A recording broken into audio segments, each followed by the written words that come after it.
Okay, in one of this week's activities, Illustrator just kind of drops you into the layers panel and starts talking about layers without really giving you a context for them. If you're someone who's coming from basically drawing on pen and paper with pen and paper, or for example using graphics tools in Microsoft Word, layers is going to be one of the things in the Adobe environment that's kind of new to you. So I just wanted to give you a little introduction to the idea of layers here, and I'm sure the textbook will go into more depth later.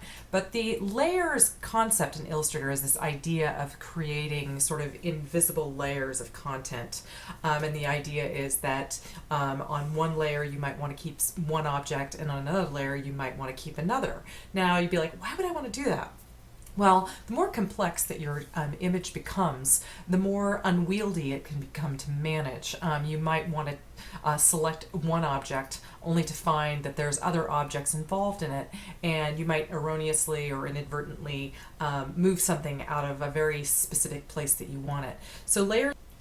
So in that sense, layers allow you to lock down content, even make it invisible, and do some other things so that you can have more powerful levels of control over a piece of artwork. Okay, so I just wanted to orient you to the layers panel. Earlier, I selected the layers panel. This is the icon. As I'm hovering over it, it says layers. I push on that. It brings the layers panel out so that I can see it. And you're going to see some conventions going on here. There's a little eye on this layer, and there's a lock on this layer, and there's other elements on this interface that you can see. Over here we have the trash can, the create new layer, create new sublayer, for example, make a release a clipping mask, and a magnifier.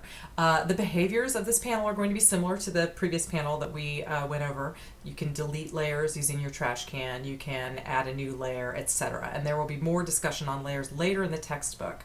But I wanted you to know that this is the idea, is that, right now it's telling us that this is the selected layer.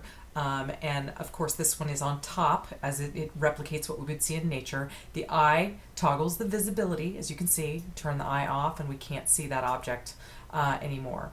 And then this one, the lock symbol, means that the layer is locked, and that means that those objects can't accidentally get moved. So if those of you who are familiar with Photoshop, you're going to find that these layers behave a little differently. You can actually, if they're all visible and unlocked, you can actually move things all at the same time with them. So I give you that precautionary warning. But for those of you that are new and get a little stunned by this idea of layers, I wanted you to have this little narrative to help you understand that, okay?